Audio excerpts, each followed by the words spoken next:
আসলে মেয়েরা তার বাবার কষ্ট কখনো সহ্য করতে পারে না। মেয়েটা স্কুলে যাবে, তার মাথাকে রেডি করে দিচ্ছে, সে বাবার কাছ থেকে কিছু টাকা নিয়ে স্কুলের পথে রওনা দিয়েছে। অটো আসছে, সে অটোতে যাবে না, তার কাকু বাইক নিয়ে আসছে, সে বাইকে করে সে স্কুলের পথে রওনা দিয়েছে।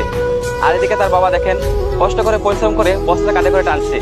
আর মেয়েটা স্কুল থেকে ফেরার পথে এটা দেখে ফেলে তার বাবা কতটা পরিশ্রম করছে, কত কষ্ট করে সে বস্তা টানছে। এটা দেখে সে অনেক কষ্ট পায়, সে বাড়িতে ফিরে যায়। তার বাবা দেখেন পরের দিন তাকে কিছু টাকা দিয়ে সে আবার তার কাজে রওনা দিয়েছে। মেয়েটা স্কুলে যাওয়ার পথে সে দেখে তার বাবা আবারও কত কষ্ট করে বস্তা টানছে কাঁধে করে, তার বস্তাটা পড়ে যায়। মালিক তাকে অনেক বকাঝকা করে ধাক্কা মারে। এটা দেখে মেয়ে অনেক কষ্ট পেয়ে যায়, সে বাড়িতে ফিরে যায়। তার বাবা যে টাকাগুলো তাকে দিত, সেই টাকাগুলো সে একটা ব্যাংকে জমা রাখতো। আর সে ব্যাংকটা ভাঙেছে, ভাঙার পরে দেখে অনেকগুলো টাকা জমা হয়েছে। দেখেন সেই টাকাগুলো দিয়ে সে একটা বিজনেস শুরু করে। দেখেন সে এখানে ব্যবসা করছে। তার বাবা বাড়ি ফিরে যাওয়ার পরে দেখে তার মেয়েটা এখানে কিছু একটা বিক্রি করছে। সে তাকে বলে, মামনি তুমি এখানে কি করছো?